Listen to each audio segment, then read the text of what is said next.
Hello, welcome to the Tutors of Life podcast where we research life so you don't have to. Episode 276. This is your host, Shaun Tutor. And this is Sam. This is a talk episode where the tutors talk.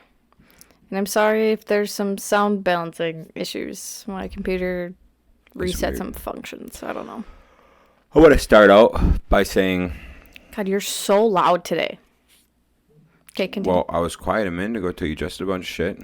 I know, and now I adjusted it for you to be louder, and now you keep screaming at the microphone. I would like to start off by saying, fuck Dana and Bulgarian split squats. Mm-hmm. My ass is retarded. Mm-hmm. And my hamstrings... hurt. Dude, I'm like limping around. I don't even know what the hell I'm doing. Mm-hmm. And I know it's nothing else because everything else I do. It's like whatever. It's everything else on there I do. Mm-hmm. No big deal. I don't really get sore from that shit. The only thing different on that like workout we did than I normally do, Bulgarian split squats, and I am all levels of fucked up. Dude, and it's so dumb because it just takes one thing to fuck you up. Dude, you can I can go through like a whole workout of like movements I do on a monthly basis, mm-hmm. right? I can finish my workout with a couple hundred lunges, mm-hmm. right? Or I should say 100 lunges. 100 lunges each leg. And so I can go ahead and do that kind of stuff, right? Mm-hmm. But I do Bulgarian split squats and it's over, dude. It is over for me. And then I watch Hazi do it with over double the weight that I was doing, like nothing. Mm-hmm. And I'm like, I don't even like you, dog. Like it makes me feel so weak. But that's why his legs and Peach are the size they are, and mine are. Dude, I've seen memes of like people saying like, exercises you can do other than Bulgarian split squats, and then it cuts to them again. It's like, no, fucking do the Bulgarian split squats. It's like, God damn it. Dude, you got to think, I was doing Bulgarian split squats when I was in high school. Mm-hmm. And they were just as terrible back then. I think when you're younger, I can't say it's the testosterone. I'm not sure what it is. Maybe the fact that your body hasn't gotten so tight and... tendinitis. I think it's just so young that it can recover so well. That could be it too. Oh yeah, because I would sleep so much more, you know, and I would just eat everything. But I would just train so much harder than nowadays. But I don't know. I don't even know where I'm going with that. Besides the fact that like I was watching Mike Menser, who was a bodybuilder back in the day, very, very, just a stud of a dude. Mm-hmm. He stretched a lot. That dude was flexible AF. And I know, and I was talking to Steve, to Jim about this on Monday. If we were to actually like stretch, you know, mm-hmm. if we were to actually like, there's no excuse. No. I don't care, dude. There's not an excuse that you can't stretch for 30 minutes a night. Because what do you do from 9 to 9:30? Fuck off, on the phone, mm-hmm. doing some dumb shit, maybe watching some TV, listening to whatever, dude. You're not really doing anything. And so much of that you can do while stretching. I could watch PBD and stretch. You know, like, I don't need to just sit on my ass and scroll Instagram or fucking watch TV. Like, you can do it while stretching. Mm-hmm. There's no reason, dude. Think of what we would feel like if for the last 7 years we've been stretching every night for 30 minutes a night. Yeah. Probably heaven on earth. Yeah, so when Shaun started the group homes. Oh, yeah, that's right. We had to do the overnights, so we would roll out. And stretch every night we were at the group home. So 3 nights a week. Yeah, I was going to say it was every other night then. Yeah, so every other night we would spend like 30 minutes rolling out, doing a little stretching. We did that for a few months. Mm-hmm. We felt so good. I don't think I ever felt that good in my life. Mm-hmm. I was also on. Yeah. And that was just every other night, God, dude. That felt so good, dude. Yeah. Something about it. We keep saying we'll get back into it, but we're we're bums. I honestly think, though, it would be like everything. It would be a habit like anything else, right? And the big thing is how you have to have those habits. Never miss more than one day. Yeah. So, like, okay, we missed stretching because we were at Whiskeria. Okay, the next night we don't miss. No matter what, we don't miss the next night. As soon as you miss 2 days, then it's starting a new habit. Yep. And so that's why since the fourth Wednesday of November, I have not missed a single day cold showering in the morning. Because I know, dude. As soon as you miss one. My fucking mind this morning, I get up, my mind's just like, hey, dude, you're awake. You're not tired. You don't need to get in that shower. You don't need to do that. And I, like, did some stuff, whatever, it's like an hour. And I was like, my mind's just like, hey, dude, you could just get dressed and get ready for the day. And I'm like, no, cold shower, because I hate myself. Bam. It's just stupid, but it's the same thing. Like that same exact concept you have to do with everything. I've had to do that with training. So when I was 14 through 19, 14 through 18, 19 it started changing. 14 through 18, dude, I like nothing in the world mattered but the gym. I looked forward to the gym. Like I went through during the day I'd be in class, I would be thinking about 3:30. I'm like, I cannot wait for this dumb shit to be done so I can go fucking lift. And I was just like, nothing made me more turned on than lifting weights. And then I got to like 19 and I'm like, kind of like working. I like doing these other things, maybe hanging out with the boys, the girls, getting some drinks. And then slowly I was like, Peaky Blinders, what the hell is this? Netflix, this ain't good. And then I just slowly regressed into a stage where I'm like a 3-day lifter when I used to be like 5, 6, 7. Yeah, I mean, 75 hard kind of got you back into 7 days. Oh yeah, so now I like. I guess for the past like 3 years, you've been more like. I don't lift, but I train. Yeah. I do some level of training 6 days a week. Yeah, exactly. Oh, I guess I don't even count, dude. I don't even count doing other things. Like if it ain't lifting, I just forget that I do other things. Oh yeah. Brooke and I were talking this morning about how she wants like some sort of schedule, and that's ever since like quitting Gold Star, like I had set responsibilities for different parts of the day, so it was really nice because then I like in the mornings we had to make sure orders were out, so like I would keep track of everyone to make sure that they, like, printing was getting done in time, pulling was getting done in time, shipping was getting done in time. And then it was, like, the afternoon, and it was, like, okay, does everyone have something to process, or is there any bulk orders, or is there inventory to put away?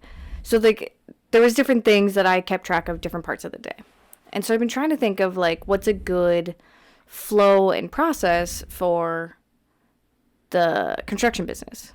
And Brooke today, because I thought about that this morning, and I was like, I just don't have a flow of like how I want to do things. Right, yeah.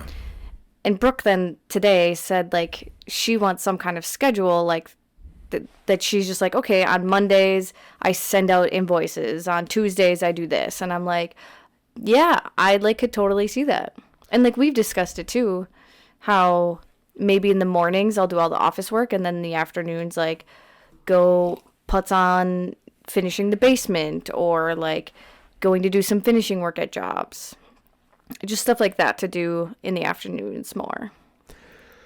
Yeah, it'd be really good. I'm not sure how to schedule that or like how to do that, but I agree completely. If there's a way to, there is a way. I don't know that way yet, but it would be really nice to know like these things do get done at this time. Even for me, like, okay, I do my quotes Monday, Wednesday, or I do my whatever Tuesday, Thursday afternoons. I do my quotes, and then like actually out in the field doing quotes, and then Monday, Wednesday, Friday morning, so it would be then Wednesday and Friday morning I would do estimates. Mm-hmm. So then Monday could be like whatever, I don't know. Yeah. Other shit. But then also like when do you go out into the field and go work, right. You know, as well. Yeah, because Brooke said lately she's been checking her emails at home. So before she even gets to the office, she's already gone through all of her emails and like already kind of has like a general plan of like things she needs to do from the emails. And she said that's like really helped her, and like that's why she hasn't been coming in as early. But she's like, today I went through my emails, did all that. I was able to get the kids ready for school, and she made herself lunch. So she's like, so then I don't have to go somewhere on lunch.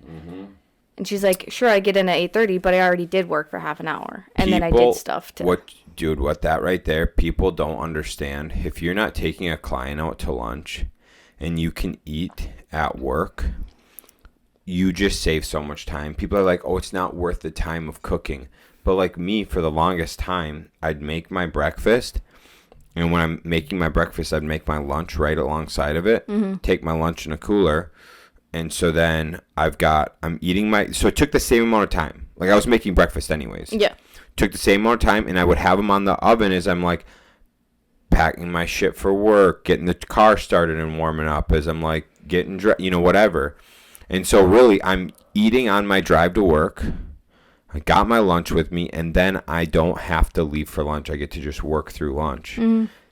People don't understand that, like, unless you're taking a client out or like doing networking, to be able to like have your food and not miss a beat is huge. Well, like today, I mean, Brooke and I, we both ate lunch at the same time, and we talked about business stuff the entire time. So like, instead of going back to your office to eat, I ate out in the common area. And so her and I were talking about like plans like this and like other things that it would be really beneficial for the business. Right. So yeah, it'll be fun for you guys, I think, probably to hear like how we go about trying to make a process and systems for the construction business. It's a way different beast than the group homes. The group homes was it was easy for me to come up with something organically and naturally. The construction business and probably most things with products, I would say, like selling products, there's just so many more chunks to it, like sections of I wouldn't say selling products. I think you'd get maybe you would get a little, I think you get more systemized with that. I think it's service-based businesses that have timelines. Yeah. Oh, yeah. So like, and that's kind of where I like always stumble up on whatever, because it's like, okay, say the guys need help finishing up a project, they'll call me the day before, hey, we need you here to help finish up, and that will fuck everything up. Where like in theory, right, that should be like the week before. Right. But maybe when you start planning, like, you're always going to be there on the last day of every project. Yeah, but we don't know when that is. You know what I'm saying? Like, you don't, how do you schedule that in? Yeah. Which we should know. We should be having on a smaller project. Yeah. Yeah. Very true. I'm like a whole half a house. Yeah. Yeah. That predicting that one day from that far out, it's like insane. I'm sure. I mean, obviously, it you can get closer and stuff, but I don't know. I just know that, like you were saying, there is a way to, and this is everything everything we read, everything we do is not what we do. Everything we read and like learn about for productivity is always a structure. It's look at your emails the same time every day. Do your critical tasks the same time every day. Go on your meetings and do your like everything is supposed to be time blocked at the same time every day, so you have a routine, so you know exactly what you're doing at that time. Nothing else matters. You drop everything else. You should plan your next day the night before. Right. Oh, 100%. That's a no-brainer. I've been trying to do it in the mornings, But yeah, the mornings are just not a good time because you're not quite awake. You don't really remember, like, because at the end of the day, you can think back of like everything you accomplished that day, what things you ran into, what hiccups you have. And so then you can start planning off of that. And if there was like that day was perfect and you finished everything you needed to, you can go to your dump list or your whatever and pick some things to work on next. Right. So yeah, I don't know. It's just something, routine I think is very, very important. Oh, yeah. Yeah, I think so too. Mm-hmm. So, what? Oh, are you gonna keep going? no, go ahead. I was gonna say, what else is new? What else you got going on?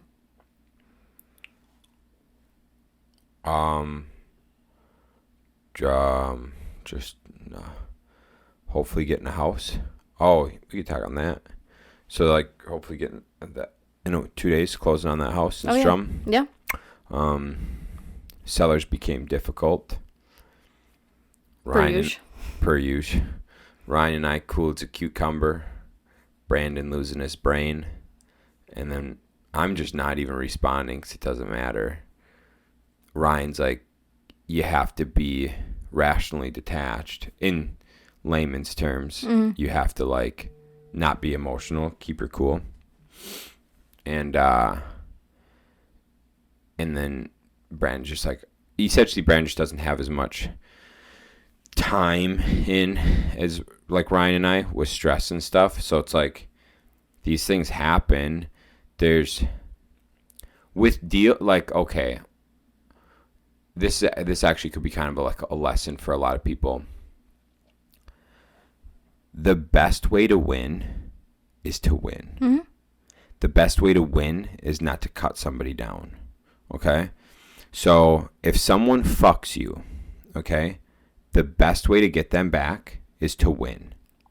So this dude's trying to essentially screw us out of a couple grand. Mm-hmm. And we're willing to be logical and work with him in the bounds of, like, our contract. Right. We don't have to, but, and it's like, and that was the thing. It's like, let's not just tell him full stop, fuck yourself. Let's, like, come to an agreement, a common ground. Because here's the deal. We're getting the house, like, if we look at the tiers of it, the owners already got money. And they're getting more money from us. Ryan and Brandon are getting money from me. I'm getting the house, and I'm going to make money. Mm-hmm. Okay? Over a couple few grand, which in, like, once everything's figured out, it won't even be up to $2,000.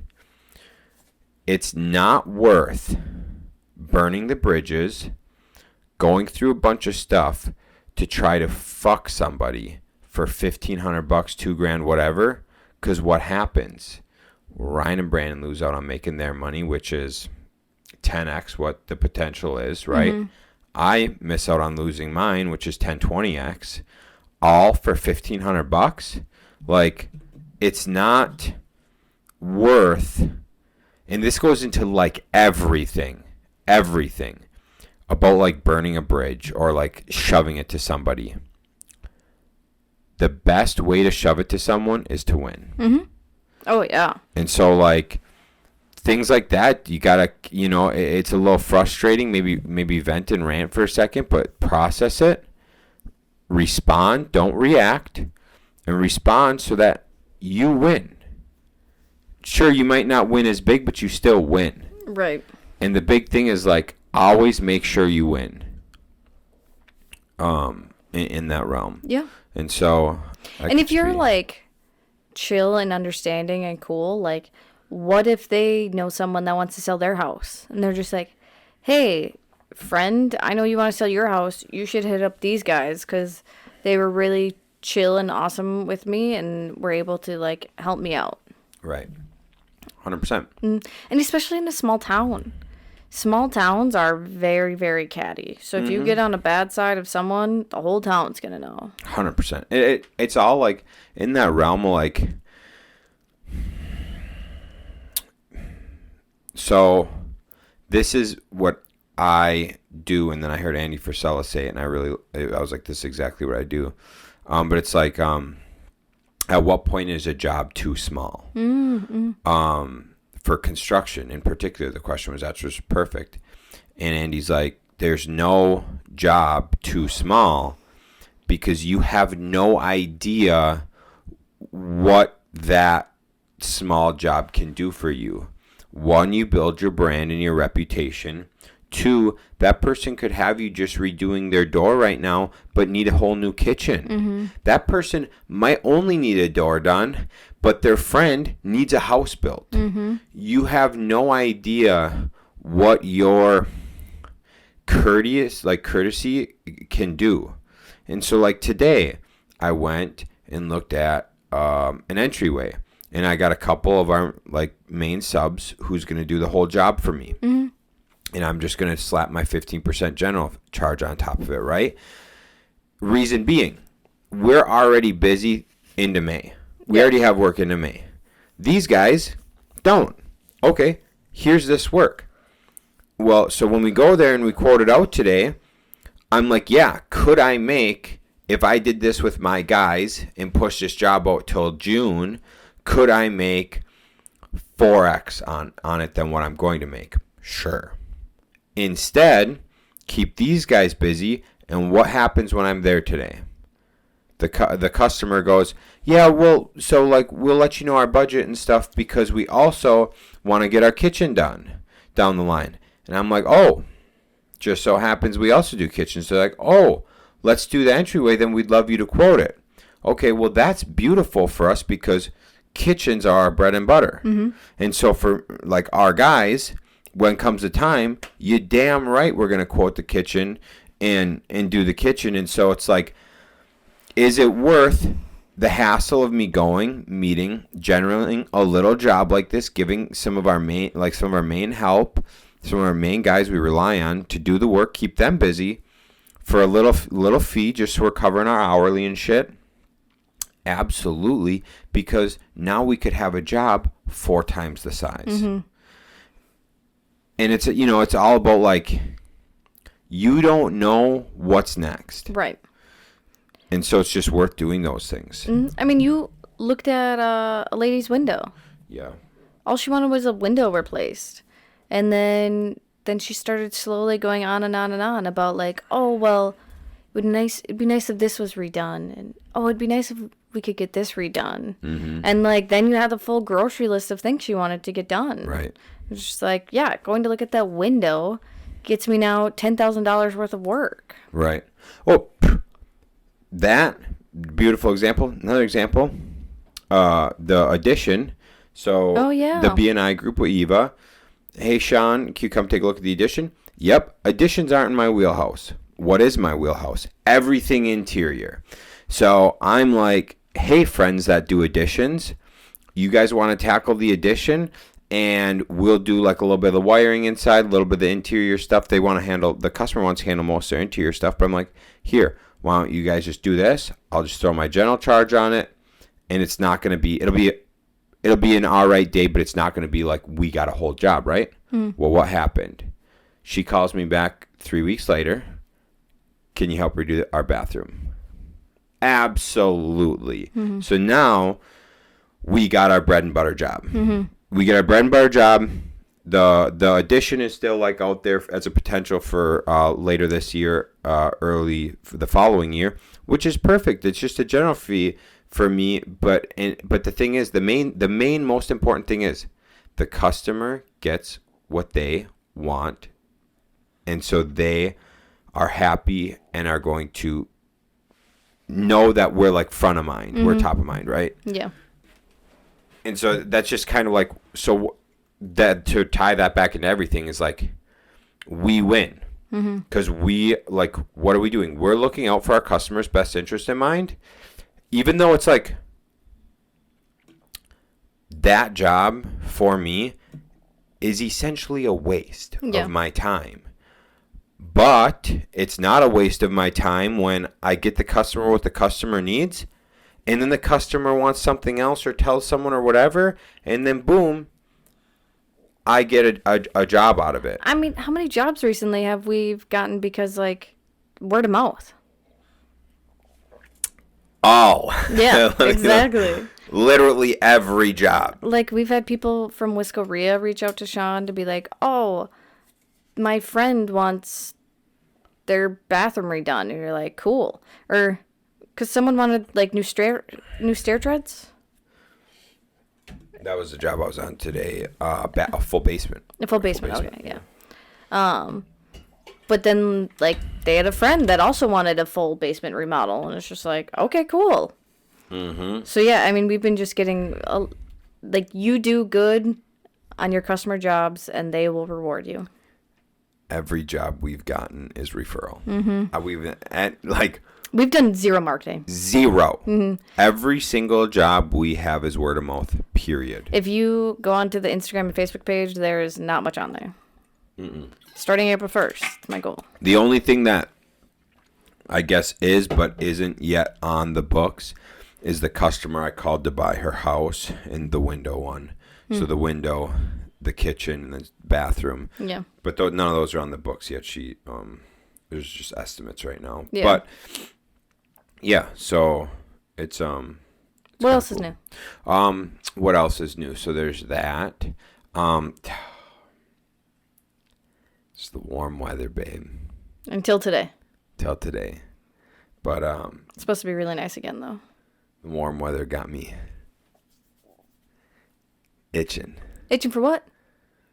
A little vroom vroom, baby. No, lame. A little car. Why? What'd you think? Shaun the other day tells someone, you know, I wouldn't mind having a winter like this all the time. I was like, yeah, it was pretty freaking cool. It'd be pretty warm, actually. Why? What are you getting at? I don't know. I just always talk about moving, and you're just, I don't know. Yeah. I guess the issue right now is it's warmer here than it is in like some of the southern states. So the weather's going to change. It's going to be warmer up north. Yeah. Than it is down south. Give it a little bit of time. Yeah. Government controls our weather. Everybody knows that. Do some research. Pretty much. Yeah. The weather isn't the weather anymore. No. The government can, they can actually change our weather. Yep. Read articles. Yep. That's all I'll say about it. Yeah, basically. They can stop tsunamis. What started that? I want a car. Oh, yeah, there it is. So what do you think? What should I get? I'm not the person to ask. Who is the person to ask? Definitely not me. That one. The Bones? Yeah. What does she want? Yeah. Probably a jalopy. What's a jalopy? A 4-door cruiser, just a big old jalopy machine. Yeah, I think she wants something 4 doors. It would be fun to see how she would do in a convertible, but I don't think she would. She does just fine in the front seat. Yeah. She'd be fine if we're going slow. Yeah. As soon as we start going over like 45, she's panic. She'd freak. Yeah. Yeah, I think what we actually want is like a Volvo V70 wagon. We've been throwing around the idea of getting a Volvo again for 4 years. I know. Why haven't you gotten one yet? In my defense, I reached out to the lady down in Milwaukee to get that Volvo S80, and it was already sold. Lame. So I tried. You did. There's two. So a 4Runner is one car that we really wanted, and then there was 2 other cars that we really wanted, but the other 2 were like never. The ones we wanted were like never for sale. Which ones? Honda Civic hatchback. Yeah. And then the Volvo. Volvo XC90. Mm-hmm. I don't even give a fuck about the XC90s. They're all right. But even we couldn't find many of the. Love me an S80. Yeah, we barely could find any of those either, though. Some of the S60R designs, those are pretty cool. Mm-hmm. I could probably rip one of those. The big issue with a lot of those is they're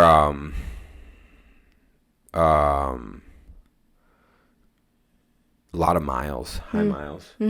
But like, I don't know. It's just, it's so tough because here's my actual thought. Are you ready? Do I get a car that needs like no work, right? Okay. I think that's the answer, right? For right now, get one car that doesn't need work. Okay. 3 questions that follow. Okay. Do I get one I can drive all year long? Okay. Do I get one just for summer? And do I get a classic car or not? Is it a classic car or is it a newer car? Okay. And the last question is 2 or 4 door. Okay, well That's the 4. That's the 4 I need answered. So here's something for you. Okay, let's go. So let's just say we got the Mazda, Okay. the Miata. Yep. So that gives you a summer car, Okay. and that gives you a manual. Okay. If you didn't want to keep the VW Golf. yeah, I'll probably keep that too, but keep going. yeah. So then you do have a summer car. Okay. But the other thing, and it's technically a collector. Correct.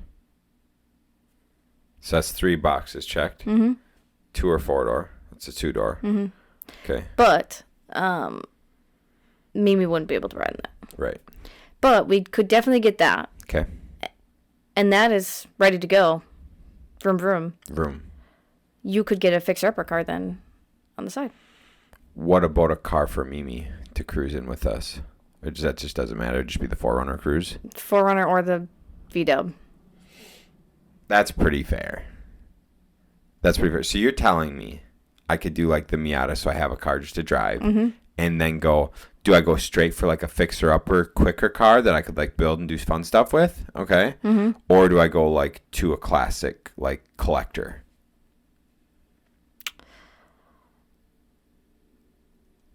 Both. You could do either, to be honest. Either or both? Either. Not both? If you want to do both, Okay. you have to tear down a tree and expand our garage. Ooh. So you're just like either or drop 50 grand. 100%. Oh, interesting. I'd have a hard time moving from here. We pull some shit like that, dude. How getting me to move would be tough. Dude, we could do what Audrey's friend does. The Papa Roofs. Totally. I don't want to live in town forever, though. That's so much work and money for not importance. I know. And just have a parking lot instead. Can I just put up an awning to park shit under? That could work. Yeah, but you're not going to want to work on it in the winter time out there. But I suppose I guess I could just park my 4Runner under there. I don't need to have it in the garage. Probably wouldn't want it in the garage anyways because it'll probably have to be heated. So I was thinking of just about just walling off one stall. The first stall. Oh, I was figuring you were getting both. Cars? So you said either, right? Yeah. Or yeah. Either or both. Yeah. So if you were getting both, I figured you would have to expand the garage. Oh, but I could just keep one in storage during the winter. Oh, okay. You know what I'm saying? Yeah. Wait, so technically what we're saying is I'd be getting 3 new cars. Correct. Is what I was saying.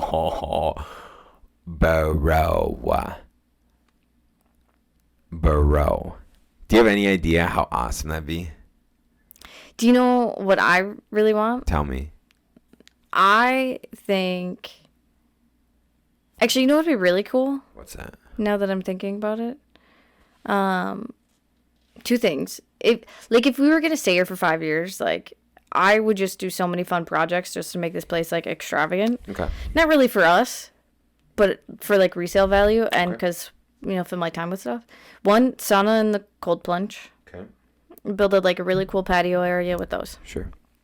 2, I think it'd be really cool to, like, add some stairs into the garage and then actually make, like, the space above the garage, like, a really cool hangout spot. I actually thought about that the other day. Mm-hmm. I think it'd be really cool and not very difficult. You almost have to pop a roof because it's not tall enough. Mm-hmm.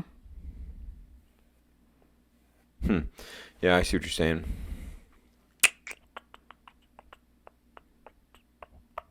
Damn. I don't know if I have an answer for any of that. I know. That is why I quit my job, so then I have extra time and can, do some fun projects. I'd almost... This spring's projects are the flower beds, finishing the flower beds. I need to add some more dirt. I want to fix up the porch, repaint the porch, and then probably start on a cool fire pit patio area out back. Mm-hmm. That's my plan for this spring, summer. Love it. Mm-hmm. You have 2 pieces of trim to finish inside the house. Stairs. Yep. That's it, right? Yep. Yeah, just stairs. Okay. I can do that. I know a guy. Just for that? Mike Rico. Just for that? I could probably do that myself. I would fucking hope so. I could do that myself. Dude, you're talking so quietly now. Sorry, I'm going to talk loud for everybody. 38 minutes? 36 minutes? Okay, cool. Yeah, I like where we're going with this. I have something I have a very difficult time with, and you know this, and this is with everything. I have an extremely difficult time putting money into something that I don't get a return on. Mm-hmm. You know? Yeah. I just think, right, like, we have an acre in town. What person isn't going to be ecstatic and want to pay some money for an acre in town, especially if we make this place baller? Like, I understand the rooms are kind of small, and, like, there's some of that we can't fix or change. But I feel like there's some cool things we can do for not a whole lot of money to make it, like, incredible. Like what? Like the things I was just saying. Patio area? Mm-hmm. Flower bed, shit like that? Mm-hmm. And then, because we would just need to add a staircase, probably right next to the door in the garage. And then we could do wood paneling up there, up in the attic. But it's still the fact that we have to take the roof off and raise the roof. Oh, yeah, you just said we were going to do that. Yeah. Which is money. Yeah, that's money. Okay, so if we didn't do that. Then we could just do the stairs and the wood paneling. Mm-hmm. That makes sense. Stairs and wood paneling, okay. What if we just got a Connex box at work? Mm-hmm. We just bought a Connex box. Okay. And we just pulled my 2 cars in there for the winter. Sure. That was just a fucking spitballing idea. Yeah. Then, I mean, that's like $5,000 compared to $40,000. Mm-hmm. I also wondered, like, why. So they obviously added that bathroom. Like, that bathroom was an afterthought. Our bathroom downstairs. Here? Yeah. Okay. If you were adding that bathroom on, why wouldn't you have, like, added a closet above it? Oh, yeah. Right? Like, why wouldn't you have built something right there? Right. That's such a good question. The roof is right there. Right. You just... What? Yeah, for Anyways. sure. Yeah, that doesn't make much sense. No, not at all. What can you do? Nothing. You know? Because my mom's house, that whole bi-level portion is an addition. Wow. Yeah. So my mom's house had 2 additions put onto it. Damn. So obviously before my mom bought it. Right. But so the original house was my room, my brother's room, and the bathroom and laundry room. Okay. And like that hallway thing. Mm-hmm. So that was the original house. And then they added on the living room and the kitchen. Oh, really? Yep. And then they added the bi-level from there. Oh, wow. And then every time I think they just rearranged what things were. Right, exactly. Mm-hmm. Interesting. Yeah. Very interesting. Cool. I like it. Mm. It's just so weird with that. Like, they didn't build a basement under the house besides where the bi-level is. Mm-hmm. So it's just like a dirt crawl space for the vents from where the furnace is, which was in my room in the original house, to the bi-level portion. It's very weird. They did some weird shit back in the day. Yeah, for sure. Huh. I almost want to put 2 Conex boxes up at the office. Yeah. Do whatever. I'm just thinking storage. Yeah. For all, like, cabinets, trims. Mm-hmm. Interesting. Huh. Never thought of that. So I was trying to think of how to get more space up there without spending a lot of money. I mean, yeah, because, I mean, the Conex is obviously a lot cheaper than getting, like, a... Another shed like that? Yeah. Because how cheap can, like, Nate build the pole barn shed? Or even us, we could build that cheap. Yeah, we could just knock that out in a week. Yeah. Cheap. Yeah. And I think if you keep it that size on skids, you don't need permits. That size. Right. But we could build 3 that size. Yeah, I think so, yeah. Interesting. Kind of weird. But yeah. Just have doors go to each one of them. Right. Oh, yeah, just put them all right next to each other. Bing, bing, bing, bing, bing. Yeah. That's funny. And then I'll have all the doors open inwards, so then you can open the door to one, open the door to the next, and just walk through. Right. That's funny. They're separate buildings, sir. Yeah. It's not one. Huh. Let me think of that. Yeah. Wow, that's an option. Mm-hmm. Yeah, that actually, I'll be kind of stuff to kind of think about. No, I'm thinking about it. Yeah. Because it would probably have them all have garage doors like that, so then very easily, yeah, we could store stuff in it or store a car in there. But then they're tall enough that we could have shelves in there too for other stuff. I don't know if you need a permit for this, but what if you just put 2 Conex boxes, one on like where the shed is right now. You put it right on the left side of that. You put another Conex box where my plow is.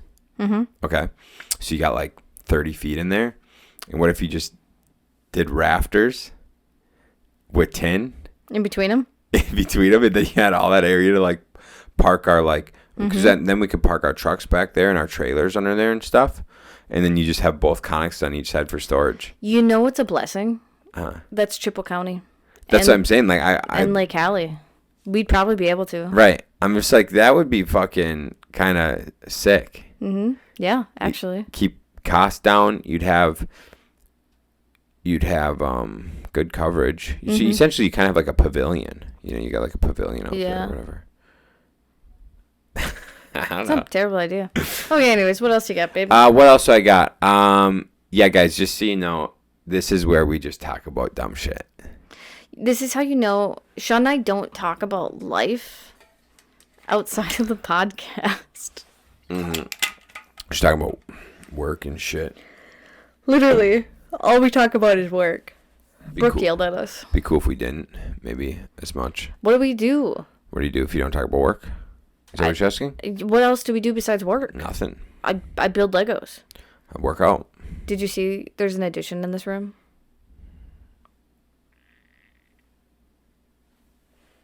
No. Okay. I've had that guy for a while. Is it the one you just built? I built one that you don't know about. That one? No. Okay. You guys can't see it. Dobby? It's Dobby, yeah. All right, cool. How cute is he? Super cute. I like the cake. I know the cake was fun to build. And then he's holding Tom Riddle's diary, and it has a sock in it. That's awesome. I can see the sock. That's fun. What's new with you? What's new with me? It's my first full week of working at Tudor Transformations. Do not. Keep going. Shaun was about to stab a hole into the chair. Yeah, it's been interesting because I don't know. I just need to get on a schedule. I just don't have a good flow of things, and like I also didn't realize how much like other shit I can go do. So like I went to a Wisco Coffee on Tuesday. I had to go shopping for some things at Walmart yesterday. So I haven't been working as much as like a regular 40-hour job. Right, yeah. Just because, like, I'm already running around doing things. So I'm like, well, I might as well go take care of some personal stuff while I'm at it. So it's been really nice because yesterday was, like, the first night I've been able to in a long time where I just got home from, we went at dinner with some good people. I just got home and I was like, I don't have to do anything. Right. And so I laid on the couch with Mimi and just played on my phone. Did we get health insurance? He's calling tomorrow. Cool. Yep. Did you answer all the questions today? No. Couldn't do that today because it takes time for it to register in the system. Yep. So tomorrow we were doing that. Cool. Mm-hmm. Cool. Yep. It's great. Let's not get injured. Well, tomorrow's still February. Right. Yeah. I just need to get approved tomorrow. Yeah. What time's the call? 8 a.m. Okay, good. Yeah, right away. Sweet. Nice. Yeah. The biggest struggle of a business owner, this isn't true, a big struggle of business owners is treating it still like a job. Yeah. Because it's so easy to be like, oh, I'm down here already. I'll just grab my groceries. Mm-hmm. Or like, I'm here. I'll do this for my person. You know, it's like when you do those things, you really start to dig yourself into a rabbit hole. Yeah.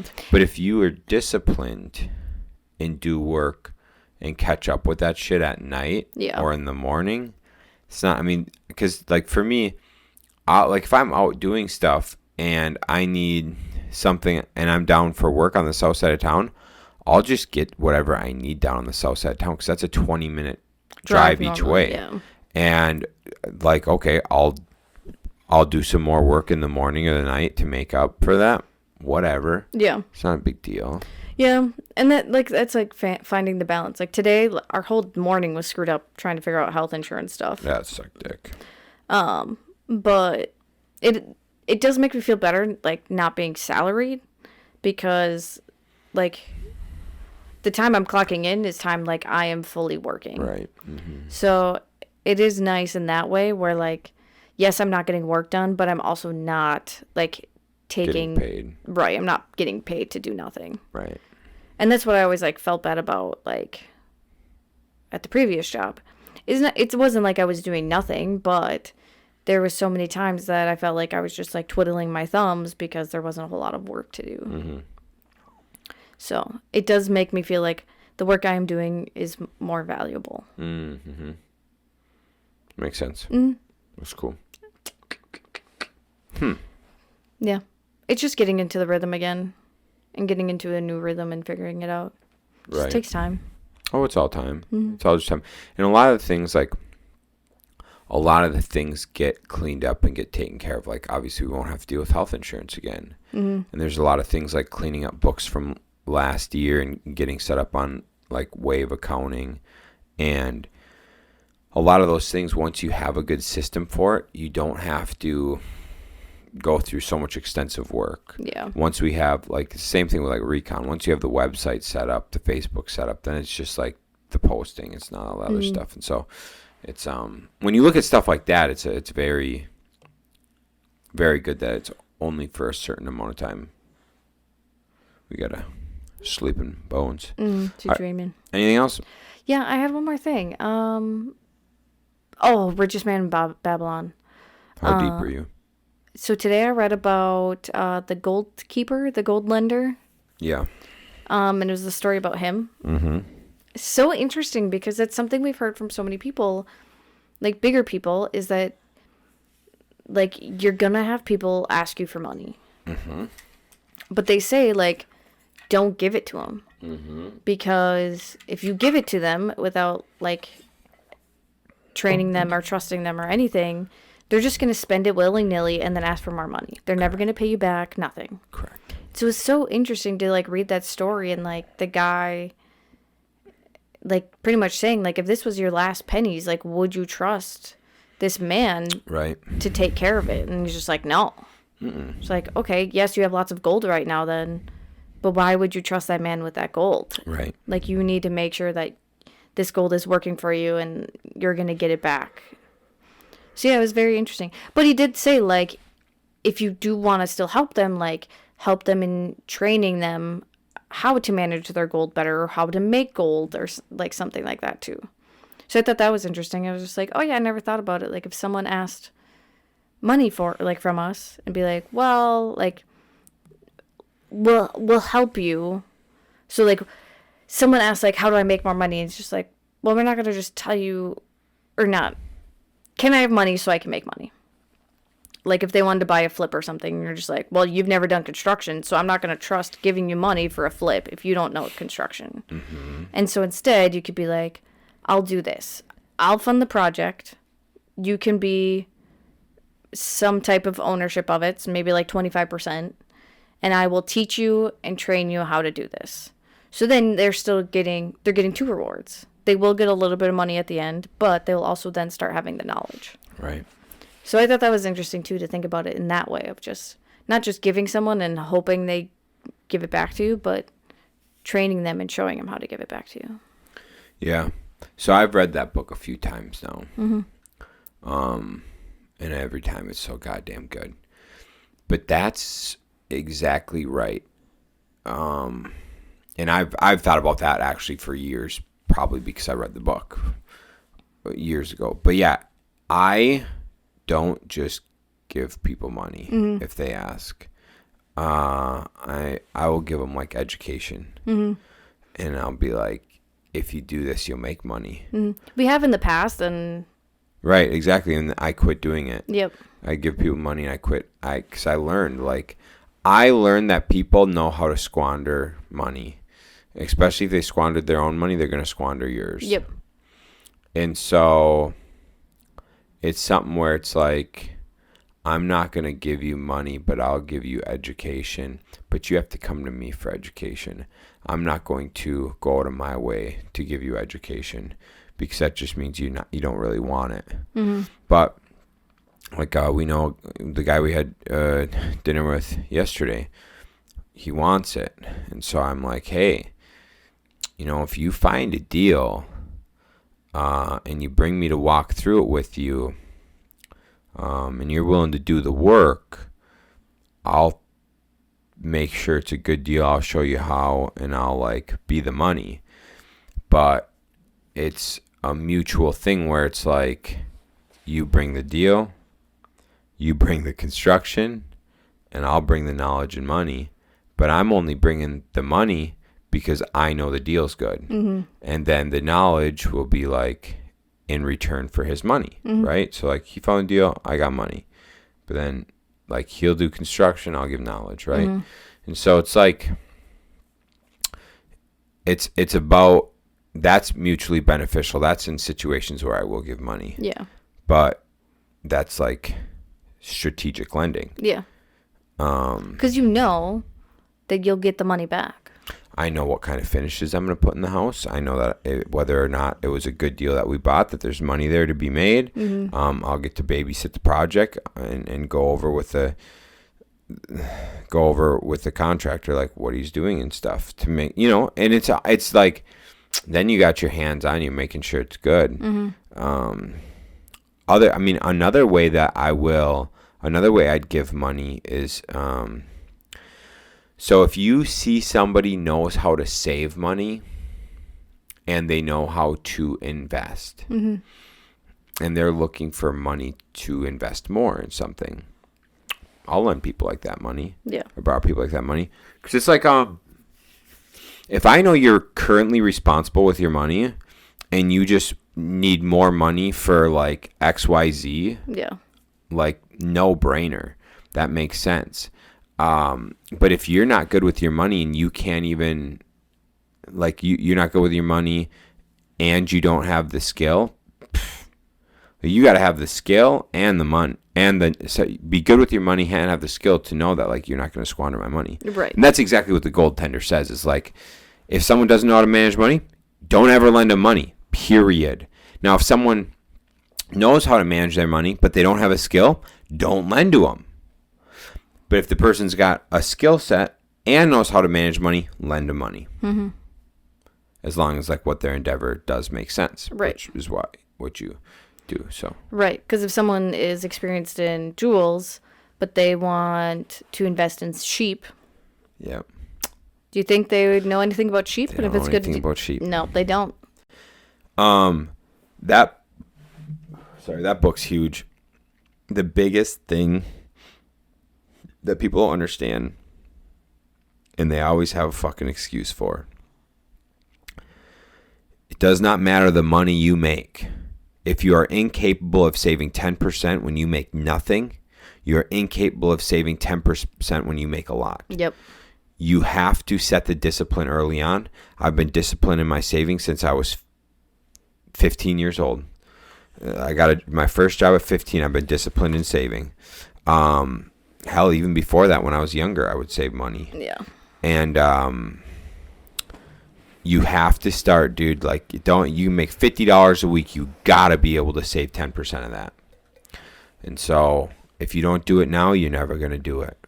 And people give every excuse in the book. Oh, I'm just getting caught up. I'm just doing this. I'm just doing that. No. You have to pay yourself first all the fucking time, no matter what. And if you have lots of bills, like lots of credit card debt or whatever, then maybe start with the Dave Ramsey route of like snowballing that debt. Right. Yes. Getting $1,000 saved and then snowballing debt. Yep. Yeah. Oh, yeah, you do start with saving $1,000. You always save. No matter what. No matter what you do, you always start with saving. Mm-hmm. Otherwise, you're never getting ahead. Yeah, valid.